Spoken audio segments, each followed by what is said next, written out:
Tidak terasa, waktu begitu cepat berlalu. Saya menjadi guru pedalaman di Yayasan Tangan Pengharapan. Tepatnya di FLC Niniari, Kecamatan Taniwel, Kabupaten Seram bagian Barat, Maluku. Masih seperti mimpi rasanya bisa berada di tanah Seram ini. Dari barat Indonesia, melangkahkan kaki sampai ke timur Indonesia ini. Namaku Ika Nursinta Butar-Butar. Saya berasal dari tebing tinggi Sumatera Utara. Beberapa tahun lalu, saya mendoakan dan menuliskan impian yang ingin dicapai kelak. Salah satunya adalah menjadi guru pedalaman dan menginjakan kaki di Pulau Seram. Ternyata Tuhan memberikannya semua. Tak ada alasan untuk tidak bersyukur untuk semua penyertaannya sampai mengantarkanku mencapai satu persatu mimpiku. Pertama kalinya menginjakan kaki di FLC Niniari, saya merasa asing karena budaya dan bahasa yang berbeda dengan saya. Seiring berjalannya waktu, saya melihat masyarakat dan anak-anak di sini sangat menerima saya dengan baik. Setiap hari ada saja anak-anak yang mengantarkan kayu bakar, sayuran, dan hasil kebun lainnya kepada saya. Masyarakat juga selalu menanyakan apa yang kurang dan apa yang saya butuhkan. Meskipun jauh dari kenikmatan kota yang serba ada, justru di tempat ini saya mengerti dengan sungguh arti bersyukur lewat pemberian masyarakat dalam kesederhanaan mereka.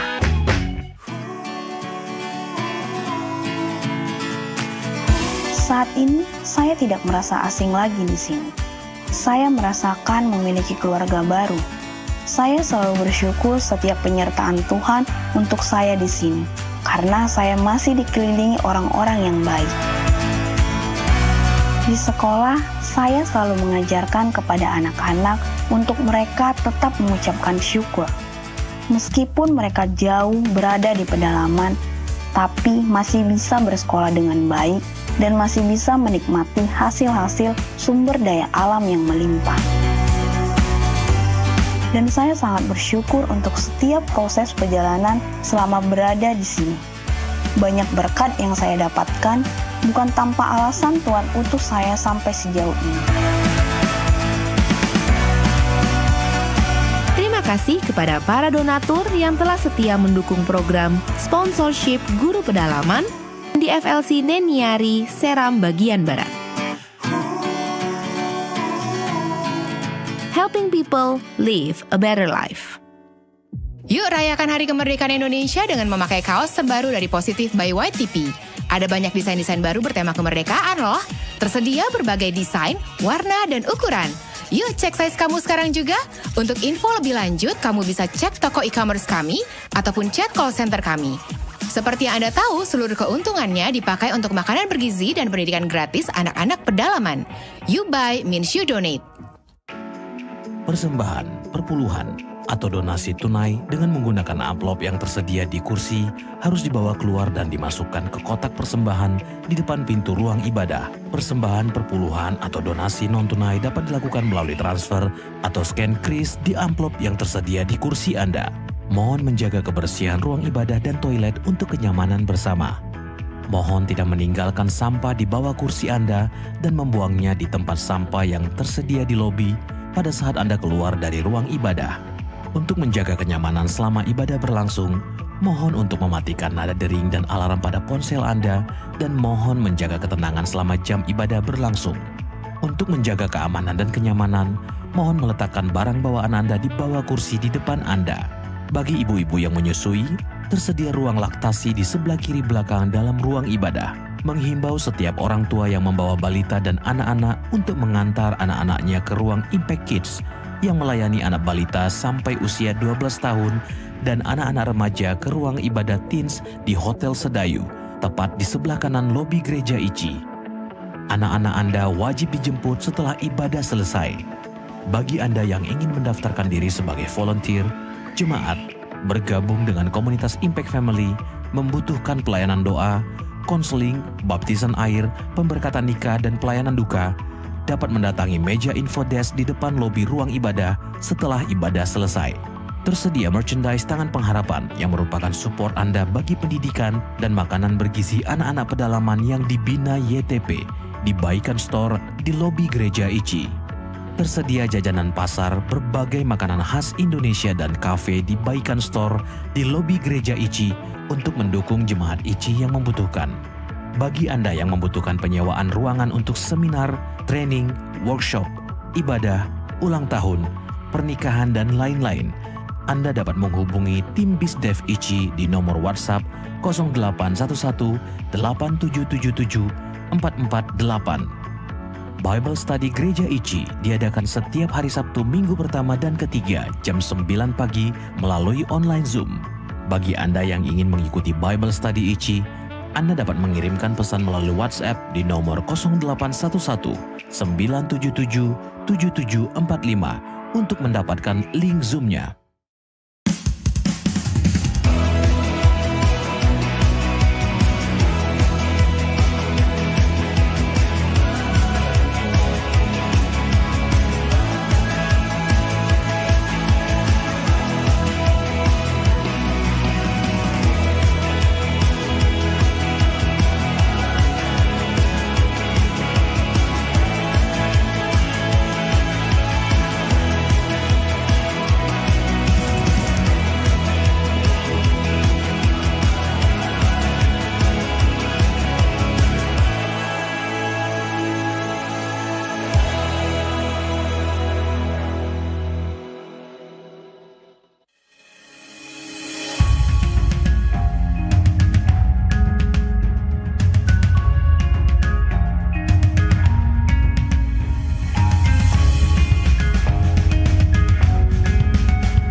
Datanglah dan bertata, kuat dan berkuasa. Saat hati bersatu, menaikkan pujian, belenggu dipatahkan, mujizat dinyatakan. Great is our God. Datanglah dan bertata, kuat dan berkuasa. Saat hati bersatu, menaikkan pujian, belenggu dipatahkan, mujizat dinyatakan. Di tempat ini Tuhan, great is our God. Silakan duduk dalam hadirat. Percaya kau bertata di tempat ini. Hari ini kami memandangmu, bukan yang lain. Hari ini kami kembali ingat bahwa hanya Engkau yang bisa, yang layak untuk aku andalkan. Karena Engkau yang tidak pernah mengecewakan kami, Tuhan Yesus. Makasihlah.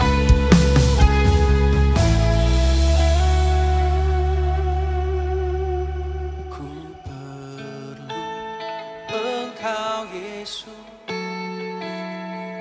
haus jiwaku menantikanmu. Ku percaya kau penuh pengharapan di dalammu. Ku perlu Engkau Yesus, haus jiwaku menantikanmu. Ku percaya kau penuh pengharapanku di dalammu.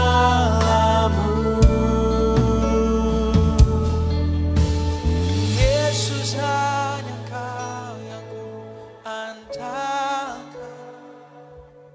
melebihi siapapun juga. Oh Yesus, hanya Kau yang ku percaya di setiap waktu.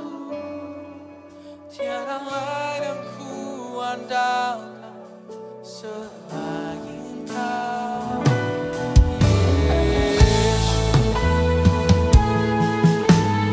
Oh, hanya Kau.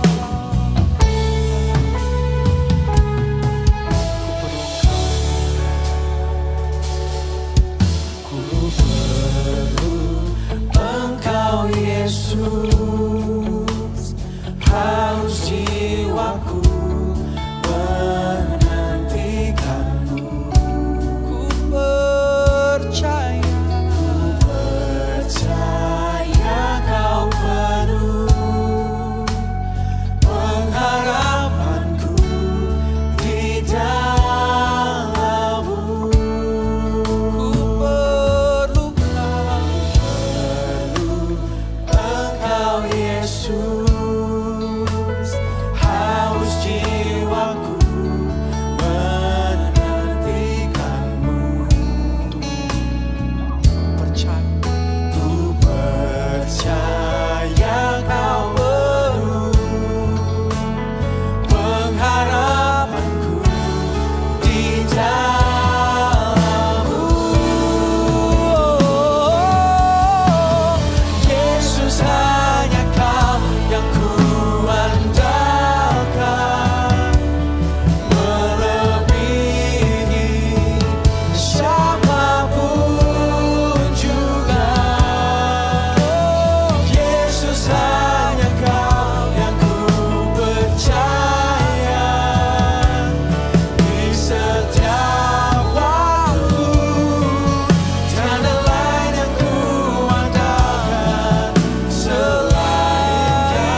Kau tak terlambat, selalu tepat.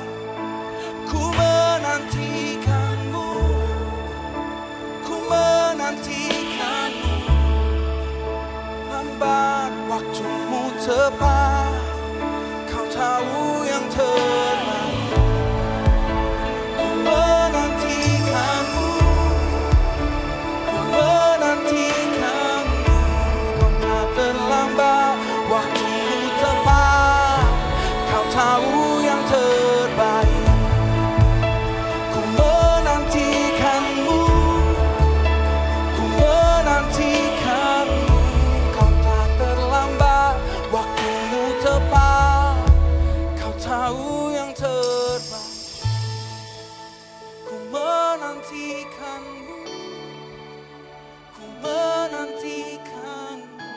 Kau tak terlambat, waktumu tepat, kau tahu yang terbaik.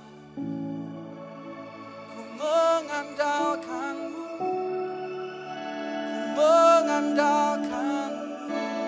Segalanya kau yang ku perlukan.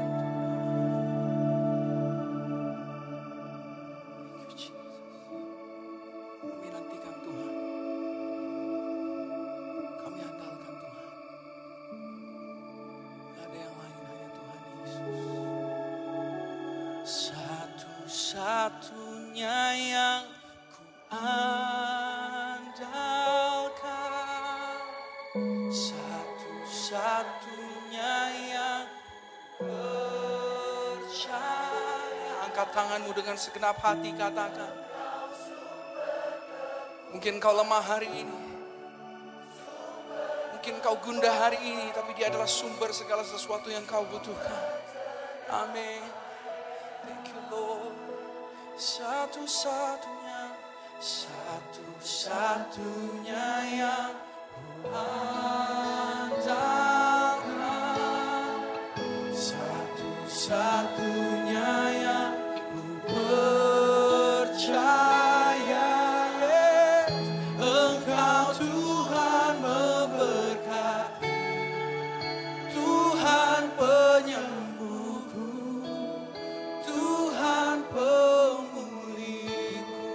Satu-satunya, satunya yang ku andalkan, satu-satunya yang ku percaya. Engkau sumber kekuatan, sumber kedamaian. Satu-satunya,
Engkaulah satu-satunya yang kami andalkan dalam hidup kami Tuhan. Enggak ada yang lain. Sesadar-sadarnya kami tahu kami ada semua karena anugerah. Semua karena kebaikan-Mu dalam hidup kami. Dan kami bersyukur ya Aba. Terima kasih Tuhan. Mari jemaat Tuhan katakan terima kasih Bapa. Kami hanya mengandalkan Engkau Tuhan. Sumber hikmat kami. Sumber pertolongan kami. Sumber pengharapan kami. Sumber kehidupan kami. Terima kasih Tuhan. Kami bawa setiap pergumulan kami di hadapan-Mu. Dan kami mau katakan kami mengandalkan Engkau Tuhan untuk segalanya. Kami hanya mengandalkan Tuhan. Terima kasih. Terima kasih Yesus. Terima kasih Bapa. Terima kasih Roh Kudus. Thank you Lord. Terima kasih Tuhan. Thank you Jesus. Terima kasih Tuhan. Tumpahkanlah isi hatimu. Ajarilah kami kebenaran firman-Mu. Terus bentuk hati kami supaya kami terus berkenan kepada Tuhan. Dan hidup kami boleh menjadi kesaksian yang mempermuliakan Tuhan. Tolong hamba-Mu karena sungguh tanpa Engkau hamba tidak mampu menyerahkan setiap pikiran dan perkataan hamba-Mu ke dalam pimpinan Roh Kudus-Mu sepenuhnya. Berbicaralah kepada kami dan berkatilah umat-Mu. Di dalam nama Yesus yang siap diberkati Tuhan, sama-sama kita katakan Amen. Silakan duduk kembali, puji nama Tuhan. Thank you Yeshua. Thank you Ichi Worship. Puji nama Tuhan, saya ingin menyapa juga jemaat yang saat ini mengikuti ibadah streaming live online. Kami percaya Anda diberkati juga. Amen.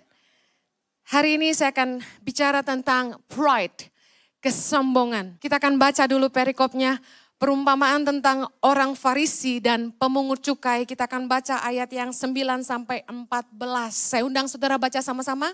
3, 2, 1. Dan kepada beberapa orang yang menganggap dirinya benar dan memandang rendah semua orang lain, Yesus mengatakan perumpamaan ini. Ada 2 orang pergi ke bait Allah untuk berdoa. Yang seorang adalah Farisi dan yang lain pemungut cukai. Orang Farisi itu berdiri dan berdoa dalam hatinya begini. Ya Allah, aku mengucap syukur kepadamu karena aku tidak sama seperti semua orang lain. Bukan perampok, bukan orang lalim, bukan pezina, dan bukan juga seperti pemungut cukai ini. Aku berpuasa 2 kali seminggu, aku memberikan 1/10 dari segala penghasilanku. Tetapi pemungut cukai itu berdiri jauh-jauh, bahkan ia tidak berani menenggah ke langit, melainkan ia memukul diri dan berkata, Ya Allah, kasihanilah aku orang berdosa ini. Aku berkata kepadamu, orang ini pulang ke rumahnya sebagai orang yang dibenarkan Allah dan orang lain itu tidak.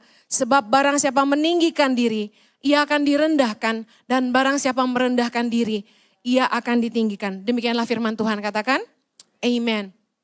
Kunci menjaga hati kita supaya tetap rendah hati adalah kita tidak boleh merasa lebih benar dan kita tidak boleh merasa lebih besar dari orang lain. Katakan amin. Saya akan bahas tentang kesombongan yang pertama. Pride is comparing yourself with others and thinking that you are better than them. Kesombongan adalah ketika kita mulai membandingkan diri kita dengan orang lain dan berpikir bahwa kita lebih dari mereka. Lebih rohani, lebih benar, lebih baik, lebih tahu, lebih berhikmat, lebih banyak berkorban, lebih saleh daripada orang lain. Tadi dikatakan dalam ayat yang 11, orang Farisi ini mulai bilang gini, aku tidak sama seperti semua orang lain. Dia bandingin dirinya sama orang lain. Aku bukan perampok, dia bilang. Aku bukan orang lalim, bukan pezina. Bukan juga seperti pemungut cukai ini. Perhatikan apa yang terjadi. Kesombongan adalah ketika kita mulai membandingkan diri kita dengan orang lain. Dan kita merasa kita lebih daripada orang lain. Dan ini bahayanya kesombongan. Kita mulai menghakimi orang lain. Dia bilang, aku gak seperti pemungut cukai ini. Tanda orang yang mulai tinggi hati adalah mulai membandingkan dirinya dengan orang lain. Merasa lebih dan mulai menghakimi. Justru di Alkitab kita baca orang-orang yang beragama, orang-orang yang tahu Taurat paling banyak. Justru mereka lah yang paling sering mencobai Yesus dan menghakimi Yesus. Hati-hati, banyak kali kita tuh gak sadar waktu kita mulai sombong. Bahkan orang yang baik sekalipun, itu bisa sombong. Ketika orang baik berpikir, saya kan orang baik, itu udah kesombongan. Hati-hati ketika kita berasa, kita kan orang benar. Saya pernah katakan bahwa di dalam kekristenan, penghakiman sangatlah kuat sekali. Kita tuh pantang bikin salah, apalagi pendeta. Saya pernah khotbah bilang gini, saya tuh paling takut bikin salah, kenapa? Kayaknya gak ada maaf buat saya. Kita belum bikin salah aja udah dicari-cari salah sama orang gitu. Yesus berkata dalam Lukas 18 ayat 19, mengapa kau katakan aku baik? Tak seorang pun yang baik selain daripada Allah saja. Gak ada seorang pun baik, kata Yesus. Jangan pernah ngerasa kita orang baik. Gak ada yang baik. Di tengah-tengah kebaikan aja seringkali kita gak baik kok. Kesombongan adalah ketika kita merasa atau kita berpikir bahwa kita telah melakukan lebih banyak daripada orang lain. Tadi orang Farisi itu bilang gini, aku berpuasa 2 kali seminggu. Aku memberikan 1/10 dari segala penghasilanku. Ketika orang tuh melakukan ibadah mereka. Mereka gampang banget menghakimi orang lain yang mereka rasa nggak melakukannya. Yang puasa menghakimi yang nggak suka puasa. Yang suka doa menghakimi yang nggak suka doa. Yang rajin baca Alkitab menghakimi yang suka baca Alkitab. Bukankah suatu kesalahan ketika apa yang kita lakukan bagi Tuhan, ibadah kita malah menjadi sebuah kesombongan bagi kita. Jangan sampai ibadah kita, apa yang sebenarnya itu sesuatu yang kita persembahkan sama Tuhan, malah jadi sesuatu yang kita banggakan, itu kesombongan. Yesus berkata dalam Lukas 17 ayat yang ke-10 gini, apabila kamu telah melakukan segala sesuatu yang ditugaskan kepadamu, hendaklah kamu berkata, kami adalah hamba-hamba yang tidak berguna. Kami hanya melakukan apa yang harus kami lakukan. Yang nyumbang banyak gak usah merasa lebih hebat. Yang lebih pintar khotbah jangan merasa lebih hebat. Penting sekali untuk kita ngerti bahwa untuk jaga kerendahan hati, kita tidak boleh merasa kita lebih. Saya percaya Yesus tuh banyak ngajarin kita di firman Tuhan. Orang-orang yang merasa benar, itu yang suka menghakimi Yesus, menghakimi orang lain. Dan Yesus bilang di firman Tuhan, orang ini pulang sebagai orang yang tidak dibenarkan oleh Tuhan. Ironis sekali bukan kalau kita pikir kita udah melakukan segala ibadah kita. Tapi ternyata semua itu gak berkenan kepada Allah. Karena ibadah itu menjadi sebuah kesombongan bagi kita. Yang hidup kudus menghakimi yang tidak hidup kudus. Yang gak ngerokok menghakimi yang ngerokok katanya. Yang bukan pemabuk menghakimi yang minum. Gak usahlah saling menghakimi. Mari menguji diri sendiri. Karena pertanggung jawab kita sama Tuhan tuh masing-masing. Amin. Dulu saudara saya bilang gini. Wah, yang paling suka ngomongin papa mama kamu, itu sekarang anaknya juga cerai. Karena orang tua saya bercerai. Dan ada keluarga yang paling sering ngomongin orang tua saya. Anaknya sendiri bercerai. Dari situ saya belajar. Hati-hatilah nilai orang lain, jangan sampai kita pun buat yang sama. Benar gak? Saya gak berani komentarin keluarga orang lain. Jangan-jangan anak saya juga bikin yang sama. Jangan merasa lebih benar. Janganlah sampai ibadah kita menjadi kesombongan bagi kita. Kalau Anda suka puasa, puji Tuhan. Kalau Anda suka nabur, kalau Anda suka bayar perpuluhan, puji Tuhan. Tapi tidak perlu jadi kesombongan. Yang mau katakan amin. Kesombongan yang kedua, pride is thinking that you are greater than others. Kesombongan adalah memandang tinggi diri sendiri. Dan merasa lebih besar dari orang lain.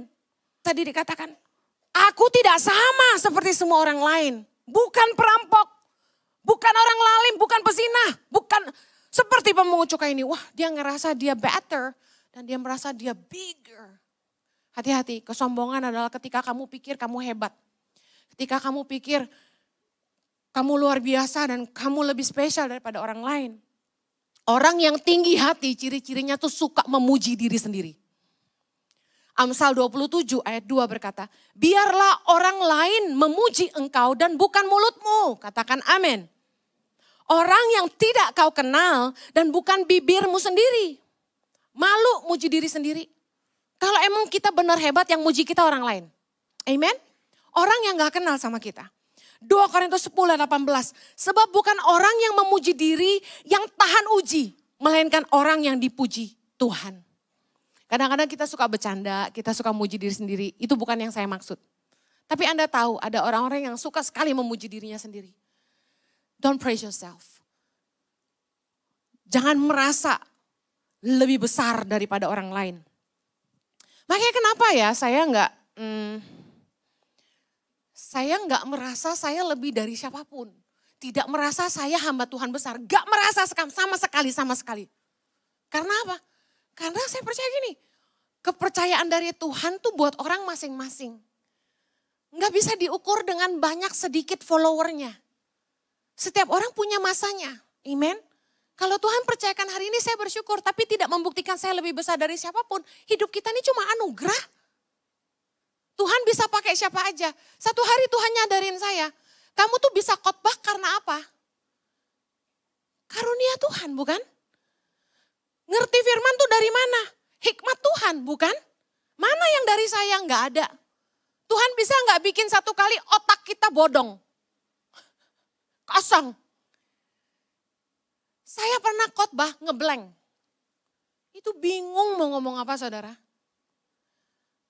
Karena itulah saya tahu yang saya harus andalkan cuma Tuhan. Nggak ada yang bisa dibanggain. Jangan merasa lebih besar dari orang lain. Kita belajar dari Rasul Paulus. 1 Korintus 15 ayat 9. Rasul Paulus bilang gini. Karena aku adalah yang paling hina dari semua rasul. Bayangin, seorang Rasul Paulus bilang gini. Bahkan tidak layak disebut rasul. Sebab aku telah menganiaya jemaat Allah. Dulu sebelum Rasul Paulus ditangkap Tuhan. Dia adalah seorang penganiaya orang Kristen. Paul did not think highly about himself. Rasul Paulus nggak berpikir tinggi tentang dirinya sendiri. Bahkan dia memandang dirinya sebagai orang yang paling hina dari semua rasul. Dalam 1 Korintus 15 ayat 10 Rasul Paulus bilang begini, kita baca sama-sama. Tapi karena kasih karunia Allah, aku adalah sebagaimana aku ada sekarang. Dan kasih karunia yang dianugerahkannya kepadaku tidak sia-sia. Sebaliknya, aku telah bekerja lebih keras daripada mereka semua. Tapi bukannya aku, melainkan kasih karunia Allah yang menyertai aku. Rasul Paulus sadar sesadar-sadarnya bahwa dosanya banyak. Dia telah menganiaya jemaat Allah. Dan dia sadar bahwa dia ada karena kasih karunia Allah. Perkataan Rasul Paulus yang berkata begini. Sebaliknya, aku telah bekerja lebih keras daripada mereka semua. Apakah ini kesombongan? Mari saya jelaskan. Kenapa Rasul Paulus ngomong begini? Justru karena Rasul Paulus sadar dia paling hina. Dia paling banyak bikin dosa. Makanya dia bekerja lebih keras. Dia bekerja lebih sungguh-sungguh. Karena dia menyadari dia ada karena kasih karunia. Amin. Orang yang sadar bahwa dia telah beroleh kasih karunia yang besar dari Tuhan. Harusnya bekerja dengan lebih giat melayani Tuhan. Amen. Saya ingin kita belajar tentang Lukas 7. Di mana Yesus diurapi oleh perempuan berdosa. Ini luar biasa sekali membukakan mata hati saya. Ayat 40 kita baca. Lalu Yesus berkata kepadanya, Simon, ada yang hendak kukatakan kepadamu. Sahut Simon, katakanlah guru. Ada 2 orang yang berhutang kepada seorang pelepas uang. Yang seorang berhutang 500 dinar, yang lain 50. Ayat 42, karena mereka tidak sanggup membayar. Maka ia menghapus hutang kedua orang itu. Siapakah di antara mereka yang akan terlebih mengasihi dia? Ayat 43. Jawab Simon, aku kira dia yang paling banyak dihapuskan hutangnya. Kata Yesus kepadanya, betul pendapatmu itu. Ayat 44. Dan sambil berpaling kepada perempuan itu, ia berkata kepada Simon, engkau lihat perempuan ini, aku masuk ke rumahmu, namun engkau tidak memberikan aku air untuk membasuh kakiku. Tetapi ia membasahi kakiku dengan air mata dan menyekahnya dengan rambutnya. Engkau tidak mencium aku, tetapi sejak aku masuk, ia tiada henti-hentinya mencium kakiku. Engkau tidak meminyaki kepalaku dengan minyak, tetapi ia meminyaki kakiku dengan minyak wangi. 47. Sebab itu aku berkata kepadamu, dosanya yang banyak itu telah diampuni. Sebab ia telah banyak berbuat kasih. Tapi orang yang sedikit diampuni, sedikit juga berbuat kasih. Menarik sekali, Yesus bilang begini, kalau ada 2 orang yang punya hutang, 1.500 dinar, itu sekitar 25.300.000. Kemudian yang satu lagi berhutang 50 dinar, 2,5 juta. Kira-kira kalau dihapus hutangnya, mana yang lebih mengasihi orang itu? Jawab Simon, yang paling banyak dihapus hutangnya. Bahasa sehari-harinya gini, yang lebih kamsya itu yang utangnya paling banyak. Ngerti ya? Yang paling banyak berterima kasih pasti yang hutangnya paling banyak. Amin. 2,5 juta dibebasin mah, oke lah. Tapi 25 juta dibebasin, itu haleluya. Amen. Nah, di bangsa Yahudi ada sebuah adat ketika kita datang ke rumah orang, itu ada tempayan berisi air. Dan tempayan itu harusnya dipakai untuk mencuci kaki tamu-tamu yang datang. Itu sebagai lambang penghormatan juga, karena di sana kan debu. Ya, kan gurun pasir tuh debu, di Israel tuh debu banget. Nah, jadi harus cuci kaki masuk rumah. Dikatakan Yesus masuk ke rumah Simon, ke orang Farisi ini. Dia tidak cuci kaki Yesus. Tapi perempuan ini, karena dia seorang perempuan berdosa, dikatakan dia terkenal sebagai perempuan berdosa. Dia nangis di kaki Yesus, basahin kaki Yesus pakai air matanya dan dilap pakai rambutnya. Bagi perempuan rambut adalah mahkota. Jadi sesuatu yang sangat berharga itu dia pakai untuk lap kaki Yesus. Kemudian dikatakan gini, orang Yahudi tuh punya adat gini, nggak cuma Yahudi ya, saya perhatikan di Mesir juga sama, di Jordan juga sama. Sekalipun laki-laki dengan laki-laki kalau ketemu tuh cium pipi, ya. Kalau di NTT cium hidung, ya. Harusnya tamu terhormat, tamu yang kita kasih itu kita cium. Tapi Simon tidak cium Yesus. Tapi perempuan ini menciumi kakinya. Kemudian harusnya kalau kita menghargai seseorang kita urapi kepalanya dengan minyak. Tapi karena perempuan ini perempuan dan zaman itu perempuan tidak boleh ngomong, tidak boleh tampil. Dan dia cuma bisa meminyaki kaki Yesus bukan kepalanya. Dengan minyak narwastu yang sangat mahal nilainya. Saya mau kasih tahu ini bicara apa. Perempuan ini sadar dia orang berdosa. Dosanya banyak. Mungkin dia pelacur kelas kakap. Duitnya banyak, hasil perzinahannya. Dan dia merasa sangat jijik sama dirinya, sangat kotor. Dan dia datang sama Yesus dengan penyesalan. Dia pengen bertobat dan dia berikan yang terbaik sama Yesus. Dia usap dengan rambutnya dan dia minyaki Yesus dengan minyak mahal yang merupakan tabungannya. Bayangkan gini, orang tuh kalau sadar dia berdosa, dia pasti sungguh-sungguh mengasihi Tuhan. Itu yang Yesus maksud. Tapi kenapa Simon orang Farisi tidak melakukan itu buat Yesus? Karena orang Farisi merasa dia benar. Dengar baik, Yesus bilang gini, siapakah di antara mereka yang terlebih mengasihi dia? Dia yang paling banyak dihapuskan hutangnya. Yesus ngajarin kita, orang yang sadar dosanya yang banyak telah diampuni Tuhan, pasti akan lebih mengasihi Tuhan. Tapi orang yang merasa dosanya dikit, bahkan merasa hidupnya lebih benar, kurang mengasihi Tuhan. Itu maksud Yesus. Saya teringat Lukas 5 ayat 32. Yesus bilang gini, aku datang bukan untuk memanggil orang benar, melainkan orang berdosa. Kenapa Yesus ngomong gitu? Supaya mereka bertobat katanya. Saya renungin ayat ini dan Roh Kudus kayak kasih pewahyuan gini. Lebih sulit membuat orang yang merasa dia baik untuk bertobat daripada orang yang sadar dosanya banyak. Saya punya saudara yang dia belum lahir baru, dia belum terima Yesus sebagai Tuhan dan Juru Selamat, tapi orang ini baik. Dari orok udah baik. Gak pernah macam-macam, gak pernah bikin aneh-aneh. Dari kecil sampai gede baik. Gak pernah nakal, kuai-kuai. Sampai udah nikah pun baik. sama istri baik, sama orang tua baik. Enggak toku kuai. Ya, yang nggak ngerti ya.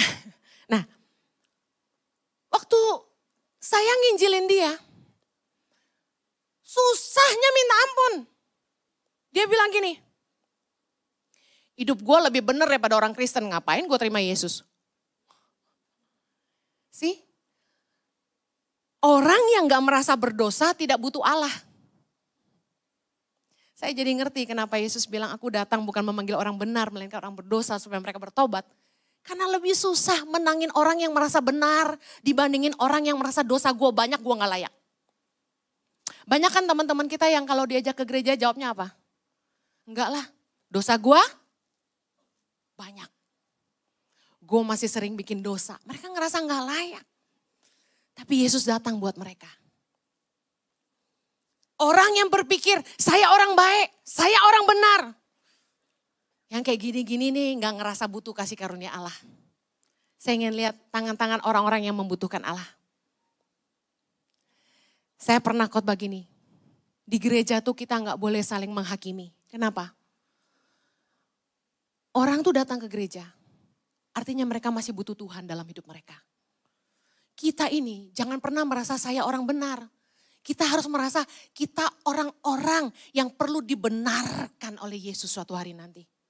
Siapa yang akan jadi pembela kita di tatap penghakiman Tuhan? Yesus. Dia akan berdiri bagi kita dan membela kita. Katakan amin.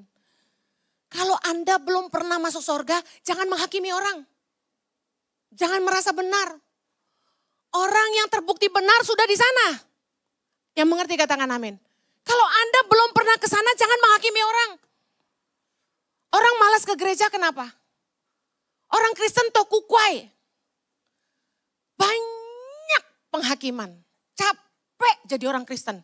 Yang setuju sama saya bilang amin. Aduh. Kadang-kadang ya, kalau bukan karena kita cinta Tuhan ya, malas sama orang Kristen, benar gak? Terlalu banyak judgment, you know. Saya tahu, kadang-kadang mulut kita nih gak bisa tahan kalau orang tuh salah kita ngomong. Saya juga gitu. Tapi pertanyaan saya gini, Anda ngomong, Anda nolong gak? Jangan ngomongin kalau gak nolongin. Paling pantang ngomongin orang. Kalau Anda sendiri gak ngelakuin. Itu munafik namanya. Yesus paling gak suka sama orang munafik. Yang cuma bisa nunjuk kanan kiri. Tapi sendiri hidup gak jadi saksi. Ngatain orang paling hebat. Membenarkan diri, bela diri paling jago. Tapi gak pernah koreksi diri sendiri. Yuk jadi orang Kristen berubah yuk. Jangan rajin nunjuk-nunjuk orang. Makanya orang gak mau ikut Yesus, kenapa? Karena kita orang Kristen kadang-kadang terlalu penuh penghakiman. Kita belajar yuk dari Yesus. Saya temukan di firman Tuhan. Yesus itu paling banyak duduk sama orang berdosa loh. Tuh kan kata Bu Heni, harus pilih-pilih siapa yang jadi teman kita. Gak boleh duduk makan sama orang berdosa. Kalau Yesus mah gak ikutan jadi mereka, kamu bisa ikut. Loh benar dong. Yesus duduk sama orang berdosa. Orang berdosa bertobat.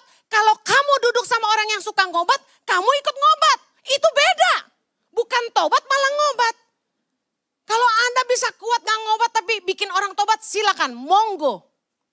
Yuk punya determinasi di hidupmu gini. Siapapun yang ketemu saya harus dengar tentang Yesus. Siapapun yang ketemu saya hidupnya harus jadi lebih baik. Siapapun yang ketemu saya harus ditolong. Bisa gak begitu? Jangan cuma ngomong kalau gak nolong. Bolaku. Saya tiap kali ketemu staff. Tadi saya juga baru ngobrol sama office girl. Saya bilang, saya panggil dia. Kamu gimana kabarnya? Dia ketawa-ketawa. Baik. Saya bilang, saya langsung lihat dia. Enggak, kamu enggak baik. Duduk. Duduk sama saya. Ibadah 1 tadi. Ngobrol sama dia. Baru ngobrol sebentar dia udah nangis. Saya tanya apa yang saya bisa bantu. Saya tahu pergumulannya. Saya langsung bilang, ya udah deh yuk, mama tolong kamu. Kan anak-anak semua panggil mama. Anda jangan panggil saya mama, udah kebanyakan yang panggil mama. Yuk mama bantu yuk, kamu mau apa? Ini ada warung di depan, kamu bantu, kamu masukin makanan yuk, mama bantuin. Yuk catering pengerja kamu yang bikin, nanti mama modalin. Semua kita bahas. Kalau kita cuma kepo doang, sini ada apa? Oh gini loh, gitu loh. Habis itu, oh ya ampun kok kamu mau sih sama dia? Bokek gitu loh. Habis itu keluar-keluar ngomongin orang. Ih si itu, mau aja dia kawin sama si itu. Padahal lakinya gak punya duit loh. Itu gak nolong. Attitude harus berubah. Jangan ngomong kalau gak nolong, amen. Sekali-kalinya kita ngomong sama orang tuh harus yang berguna gitu loh. Yang nolong hidup orang, ngerubah hidup orang. Jangan ngomong kalau gak membangun, gak perlu. Katakan kanan kirimu, jangan ngomong kosong. Ini lari dari khotbah nih. Pasti ada yang suka ngomong kosong nih. Well, miliki hati gini. Kalau datang sama Tuhan, aku orang yang butuh dibenarkan Allah. Jangan kayak orang Farisi yang datang ke gereja menghakimi kanan kiri. Tapi jadilah seperti orang pemungut cukai ini yang dia tahu dia banyak dosa. Dan dia butuh kasih karunia Allah. Dikatakan menengadah ke langit aja gak berani. Tapi memukul diri dan berkata, aku gak layak. Orang ini yang kata firman Tuhan, dia pulang sebagai orang yang dibenarkan Allah. Kesombongan itu. Merasa lebih benar dan lebih besar daripada orang lain. Ingatlah baik, kita ada hari ini karena kasih karunia Allah. Katakan amin. Belajar kayak perempuan yang berdosa ini. Dia tahu hidupnya banyak dosa. Apa yang dia lakukan? Dia justru belajar ngasih semua yang terbaik buat Tuhan. Orang yang sadar dosanya banyak akan mengasihi Tuhan lebih banyak. Saya diingatkan Tuhan gini. Lebih sulit ngebimbing orang yang ngerasa benar. Saya jadi ngerti. Kenapa orang-orang yang merasa benar gak bisa ditegur. Merasa lebih senior gak bisa ditegur. Kekristenan mengajarkan banyak hal tentang kasih. Mengajarkan banyak tentang kerendahan hati. Tapi apa yang sulit adalah ini. Ketika kita bilang gini, saya udah tahu. Kasih, khotbah cetek. Saya udah tahu. Saya punya teman yang bilang sama saya, kalau Hedni khotbah, gue udah tahu semua yang dia mau ngomong. Hebat. Tapi pertanyaan saya tahu khotbah saya cetek. Paling tentang hidup sehari-hari yang mungkin Anda pun sudah pernah dengar. Tapi pertanyaan saya, berapa banyak kita yang benar-benar sudah lakukan dan hidupi? Sederhana bukan? Saya rasa yang Yesus ajarin di firman Tuhan gak sulit-sulit banget sih. Semua tentang hidup aja. Apa yang kita bisa lakukan buat orang lain jauh lebih penting dari sekedar apa yang kita bisa ngomongin tentang orang. Amen. Wanita ini, dia sadar hidupnya berdosa. Makanya dia kasih yang terbaik buat Allah. Saya mau akhiri gini. Kalau Anda sadar bahwa hidupmu telah ditebus. Tuhan sudah menyelamatkan kamu. Hidupmu sudah lunas dibayar. Kamu harus sadar bahwa hidupmu tuh milik Tuhan. Hidupmu bukan milik kamu lagi kata firman Tuhan. Katakan hidupku milik Tuhan. Kalau Anda sadar bahwa hidupmu bukan milik kamu lagi. Yang Anda harus lakukan gini. Anda harus hidupi kehendak Tuhan. Jangan nyanyi, I did it my way. Hidupmu sudah ditebus. Sudah lunas dibayar. Ibarat budak kita sudah dibeli. Siapa yang beli kita? Yesus. Katakan hidupku milik Kristus. Kalau Anda sadar bahwa hidupmu adalah milik Kristus, Anda harusnya menghidupi apa yang Tuhanmu mau. What is the desire of your master? Apa yang Tuhan mau buat hidupmu? Kalau Anda sadar bahwa dosamu yang banyak sudah ditebus Tuhan, harusnya begini, apa yang aku bisa kasih buat Tuhan? Apa yang aku bisa lakukan buat Tuhan? Perempuan berdosa ini gak hitung-hitungan. Dia kasih semua yang dia punya. Semua yang berharga buat dia, dia kasih buat Tuhan. Beda sama orang Kristen. Tiap kali kita datang sama Tuhan, Kita bukan tanya apa yang Tuhan mau. Kita bukan tanya apa yang aku bisa lakukan buat Tuhan. Tapi kita selalu perintah-perintah Tuhan dalam doa kita. Tuhan berkati aku. Tuhan, aku udah jomblo lama nih. Kirim dong pasangan hidup. Tuhan, aku mau pergi ke Jepang. Jaga rumahku ya. Tuhan, aku mau beli mobil. Aku keliling 12 kali. Kasih ya. Tuhan, aku minta ini, minta itu. Tuhan jawab ya. Kalau Tuhan gak jawab, apa yang kita lakukan? Marah, kecewa. Kok Tuhan gak kasih sih? Tuhan kok gak jawab doa sih? Kita minta keturunan, Tuhan belum kasih, kita marah. Padahal hidup ini punya siapa? Hidup ini punya Tuhan. Jangan pernah terlalu sombong. Merasa kita udah lakukan banyak buat Tuhan. Kita udah kasih Tuhan banyak. Yang melayani mungkin bilang gini, gue udah bangun pagi-pagi nih buat melayani di ICI. Gue udah kasih waktu gue nih buat pelayanan. Gue udah nabur banyak nih buat pekerjaan Tuhan. Saya kasih tahu, semua yang kita bisa itu karena anugerah. Gak ada yang milik kita. Apa yang milik kita? Anda bangun pagi sehat, siapa yang kasih kesehatan? Tuhan. Anda bisa napas, yang kasih napas siapa? Tuhan. Anda kaki gak sakit bisa jalan datang ke gereja, siapa yang kasih Anda sehat? Tuhan. Kekuatan yang kamu punya dari siapa? Tuhan. Apa yang kamu kasih ke Tuhan? Kita cuma kembaliin punyanya Tuhan. Sebagai orang-orang yang mengerti sudah diampuni. Harusnya kita bilang ini, Tuhan aku juga mau kasih yang terbaik buat Tuhan. Belajar dari perempuan berdosa. Yang sadar, dia udah banyak salah. Rasul Paulus, dia sadar dia banyak dosa. Dia rasul yang paling hina. Dia gak merasa dia yang paling besar di antara semua rasul. Meskipun Alkitab Pinjam Baru separuh dia yang tulis. Tapi dia sadar dia orang berdosa. Dia bisa semua karena kasih karunia. Karena itu dia bekerja lebih keras.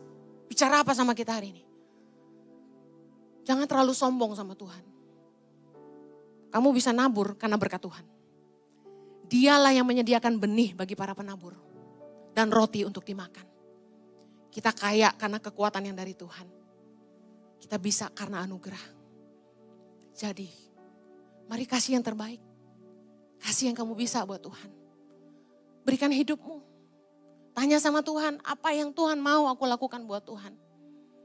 Tiap kali saya doa, saya cuma bilang gitu doang sama Tuhan.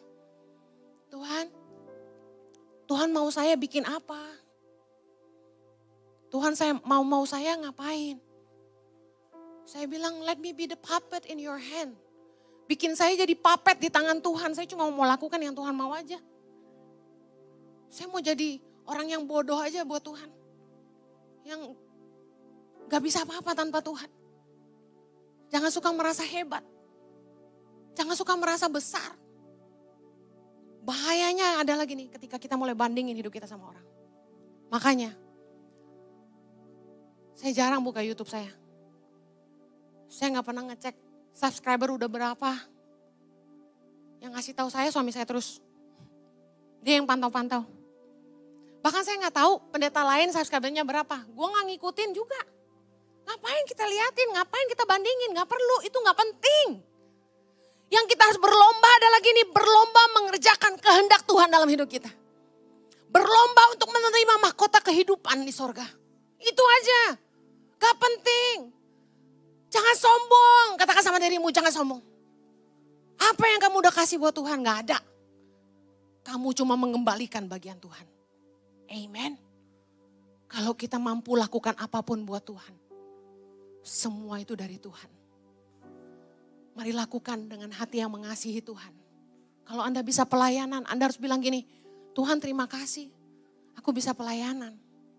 Paling enggak aku punya kesempatan sedikit buat balikin ke Tuhan apa yang Tuhan udah kasih buat aku gitu. Kita nih orang-orang yang berhutang sama Tuhan. Amen. Jangan pernah hitung-hitungan. Ketika Anda menabur, Anda harus katakan gini, aku mengembalikan bagian Tuhan. Aku menabur karena Tuhan yang memberi benih di tanganku. Aku kaya karena Tuhan yang mempercayakannya kepadaku. Aku hidup karena anugerah Tuhan. Sadarkah bahwa gak ada orang benar di sini? Kita adalah orang-orang yang butuh dibenarkan Tuhan. Jangan pernah punya kesombongan. Anda tidak lebih baik dari siapapun. Anda tidak lebih baik dari istrimu. Anda tidak lebih baik dari suamimu. Anda tidak lebih baik dari siapapun. Kita semua orang-orang yang butuh dibenarkan Tuhan. Amen. Yuk miliki kerendahan hati. Jangan merasa lebih benar. Jangan merasa lebih besar. Kita berdoa. Tuhan, ajari kami untuk terus rendah hati.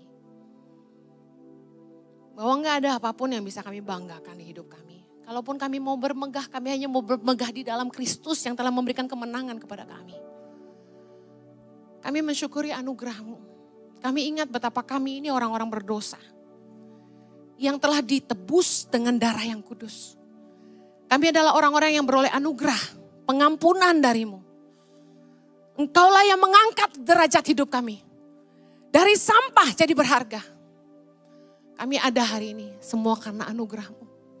Kalau kami kaya semua karena kepercayaan dari Tuhan. Kalau kami bisa semua karena dari Tuhan. Kami bisa melayani karena karunia Tuhan.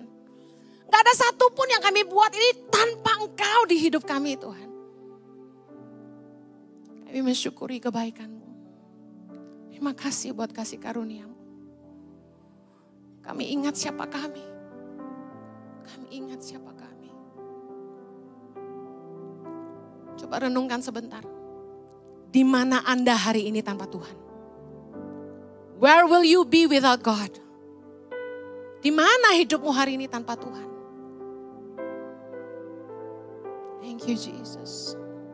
Anda yang pernah lewatin maut, ucap syukur sungguh-sungguh. Katakan, where will I be without your grace, Lord? Terima kasih Tuhan. Thank you Father.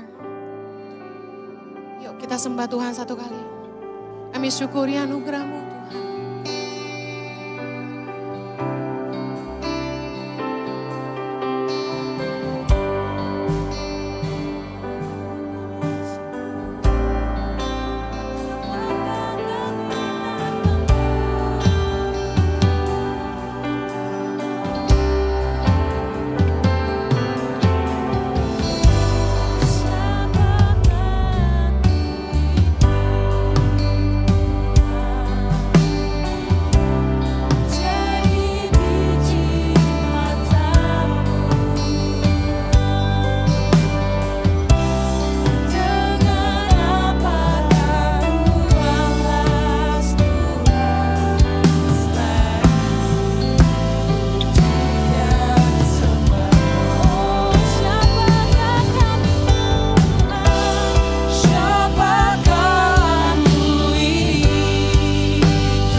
Sejak 2007, Henny Kristianus dan Yohanes Kristianus mendedikasikan hidupnya untuk menghidupi panggilan Tuhan di Indonesia.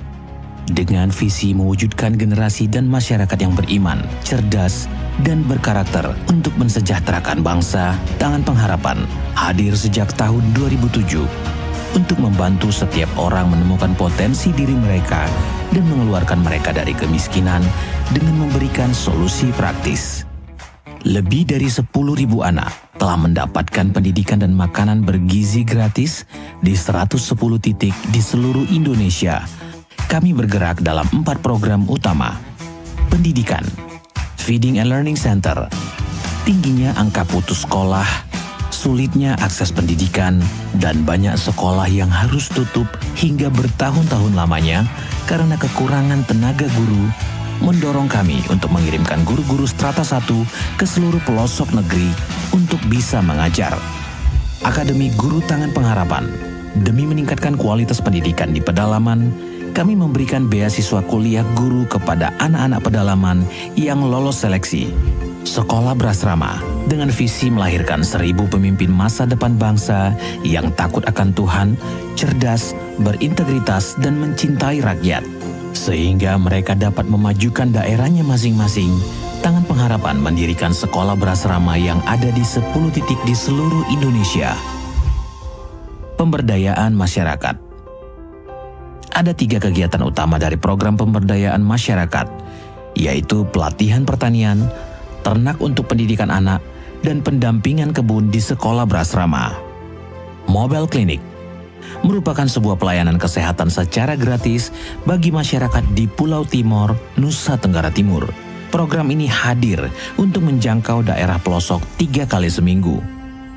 Peduli sesama, melalui gerakan Bangkit Lagi, Tangan Pengharapan sudah mendistribusikan bantuan modal usaha berupa warung etalase lengkap dengan isinya, helm penumpang ojek online, gerobak pedagang kaki 5, dan gerobak sampah kepada masyarakat yang membutuhkan di wilayah Jabodetabek. Pengobatan gratis hadir untuk memberikan pelayanan kesehatan secara gratis bagi masyarakat yang berada di sekitar wilayah Jabodetabek. Disaster Response merupakan kegiatan bantuan cepat tanggap untuk korban bencana alam dengan memberikan bantuan yang dapat meringankan beban para korban. Sebagai bentuk tanggung jawab kami dalam menyalurkan bantuan donasi kepada mereka yang membutuhkan, inilah laporan keuangan kami.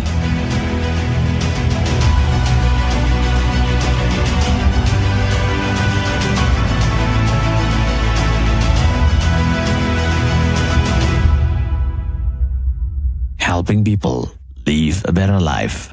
Shalom, jumpa kembali dengan saya Petrus dalam Warta Jemaat Gereja Impact Community Indonesia.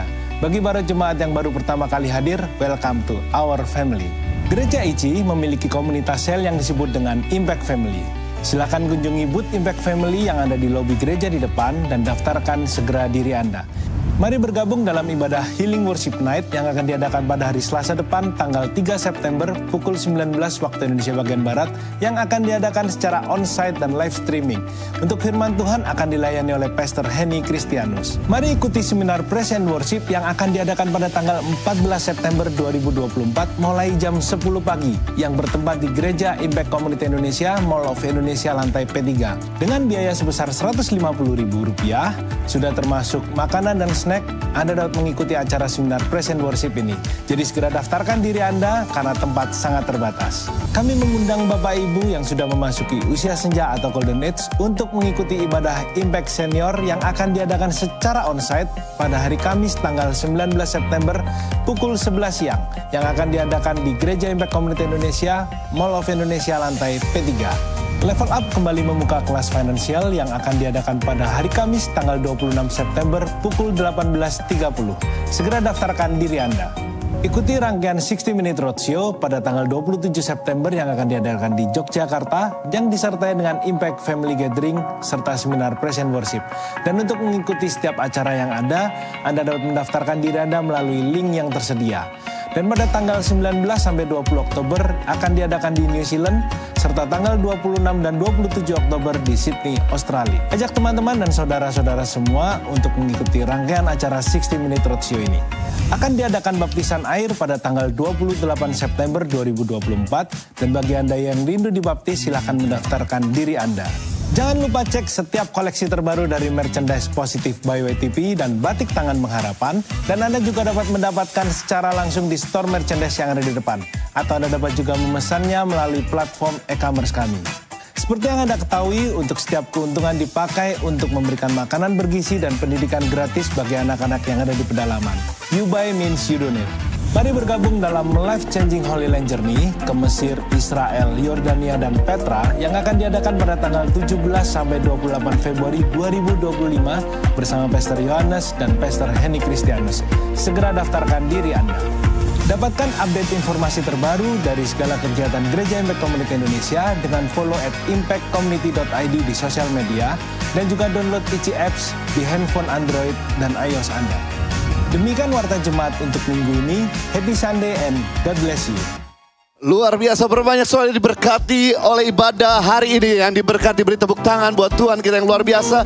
Terima kasih buat saudara mengikuti ibadah online. Kami senang sekali saudara bisa bersama-sama kita pada ibadah hari, yaitu hari Minggu tanggal 1 September 2024. Minggu pertama bulan September. Baik Bapak Ibu, saya mau tanya kepada Bapak Ibu saudara semua yang baru pertama kali bergabung dalam ibadah Impact Community Indonesia.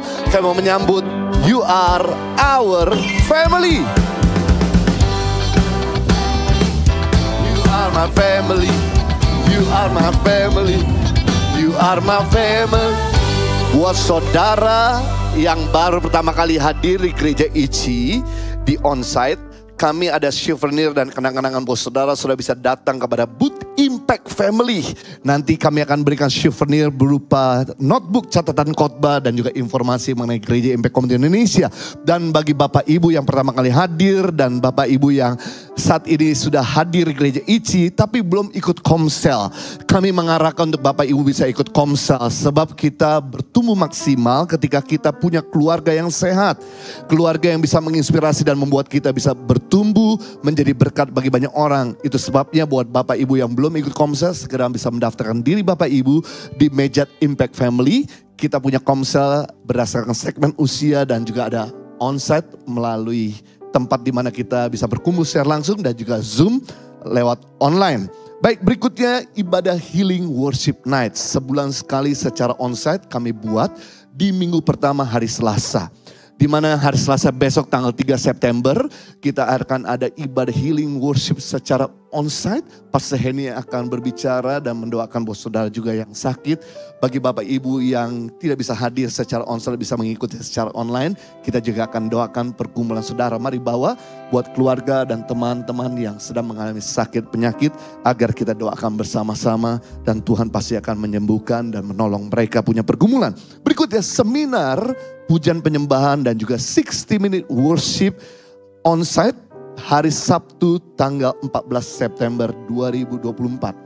Di mana kita akan ada seminar pujian penyembahan bagi Bapak Ibu yang memang melayani dalam pujian penyembahan. Kami akan ada seminar bersama dengan Yesus Abraham, ada Maron Bolong dan juga ada Frankie Kucoro. Kita akan belajar tentang songwriting, kita akan belajar tentang worship ensemble. Dan juga ada ICI Worship akan mengajar bagaimana tentang keyboard, tentang drum, tentang musik bagi Bapak Ibu yang punya anak yang memang rindu untuk melayani Tuhan. Sudah bisa kirim mereka untuk bisa ikut seminar ini.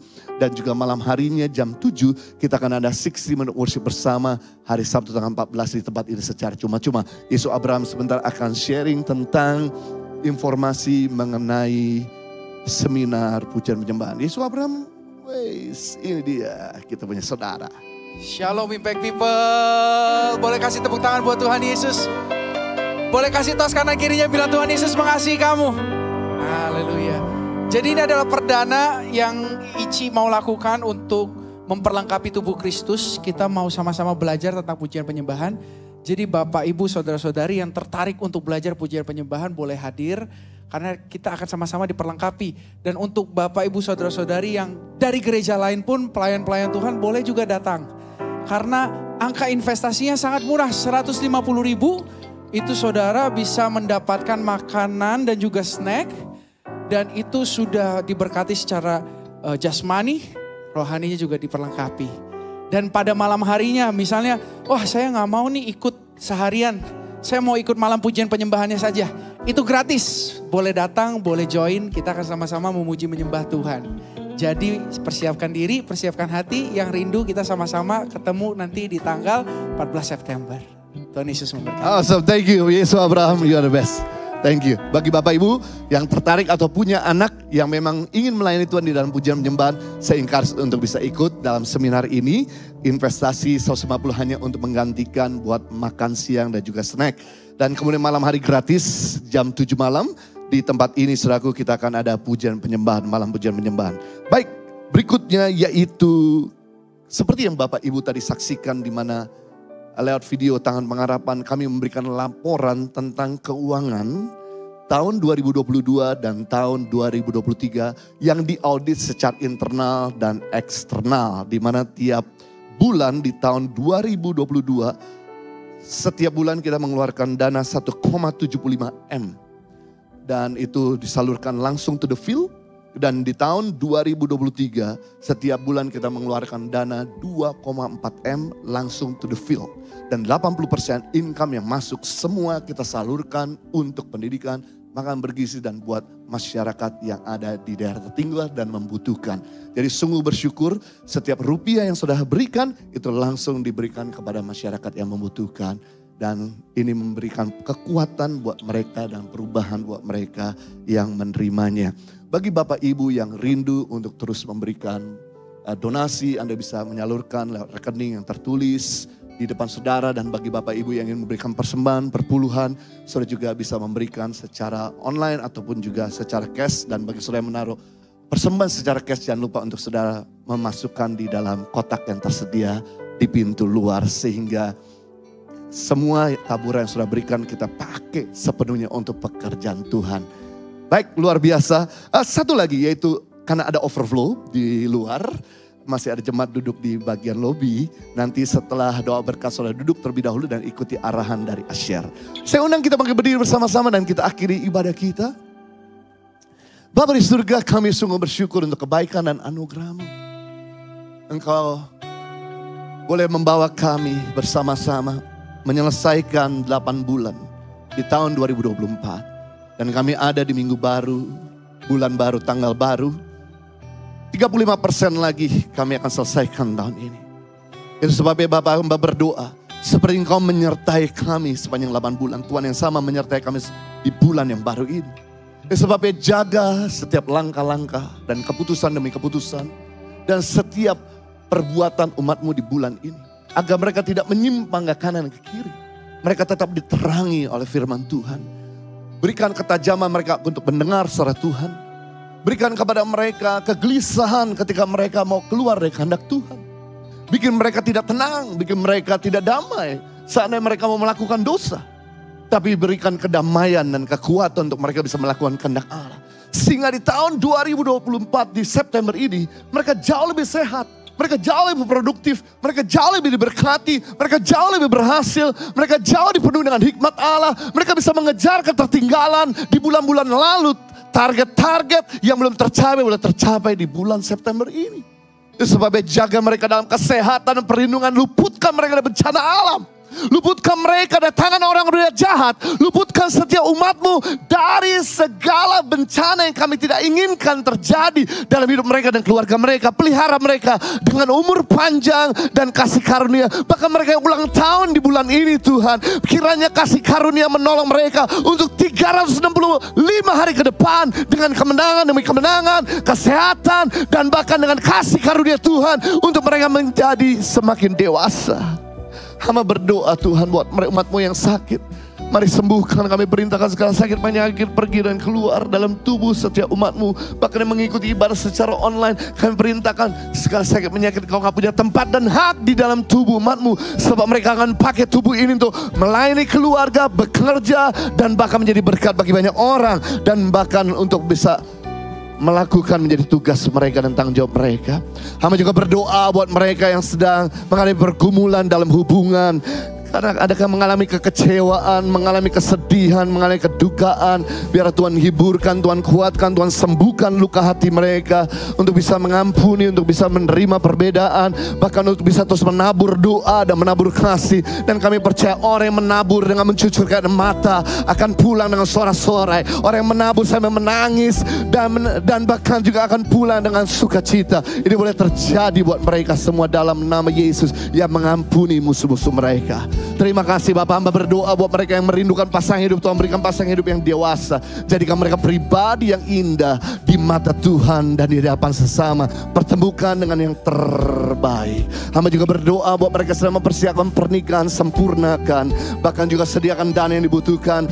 Bahkan Tuhan jaga dalam kekudusan agar pacaran mereka adalah pacaran yang suci, yang berkenan di hadapan Tuhan. Dan bahkan pekerjaan mereka diberkati, sehingga semua yang akan dibutuhkan dalam pernikahan Tuhan akan cukupkan, dan kedua keluarga besar akan dipersatukan dalam damai sejahtera Tuhan. Hamba juga berdoa buat mereka yang merindukan buah hati. Kami perintahkan kemandulan untuk pergi dalam nama Yesus. Biar Tuhan memberikan buah kandungan, buah hati yang terbaik, laki-laki dan perempuan, dan mereka akan menggendongnya di dalam 9 bulan ke depan di dalam nama Yesus Kristus. Hamba juga berdoa untuk mereka yang saat ini sedang butuh pekerjaan, Tuhan siapkan pekerjaan. Buat mereka yang sedang membutuhkan modal usaha, Tuhan siapkan dan berikan modal usaha. Buat bisnis yang macet, Tuhan perlancar kembali dalam nama Yesus. Ada kemajuan demi kemajuan, ada inovasi-inovasi di bulan September ini di dalam nama Tuhan Yesus Kristus. Terima kasih, hamba menyerahkan semua pergumulan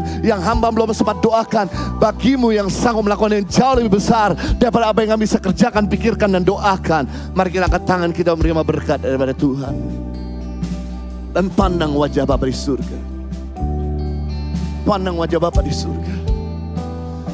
Kiranya Tuhan memberkati engkau berlimpah-limpah dan memperluas darahmu ke kanan dan ke kiri, mengangkat karirmu tinggi-tinggi dan membuat setiap usaha berhasil dan studimu tidak ada yang gagal, dan setiap rencanamu ada campur tangan Tuhan yang menyertainya. Dan kiranya apa saja yang kau kerjakan ada kendali dan kedaulatan Tuhan, sehingga kau tidak menyimpang daripada rencana Allah. Kiranya Tuhan menghindari kau dari malapetaka, sakit, penyakit, mara bahaya, bencana alam dan keputusan yang keliru. Dan kiranya berkat yang ada di bawah di muka bumi ini, bahkan di atas bumi ini tercurah melimpah-limpah dalam hidupmu, sehingga hidupmu bukan sekedar diberkati, tapi jadi berkat bagi banyak orang. Hamba memateraikan dengan firman kasih karuniamu di dalam nama Tuhan Yesus Kristus. Setiap kita yang sudah diberkati sama-sama katakan amin. Tuhan Yesus mengasihi saudara semua.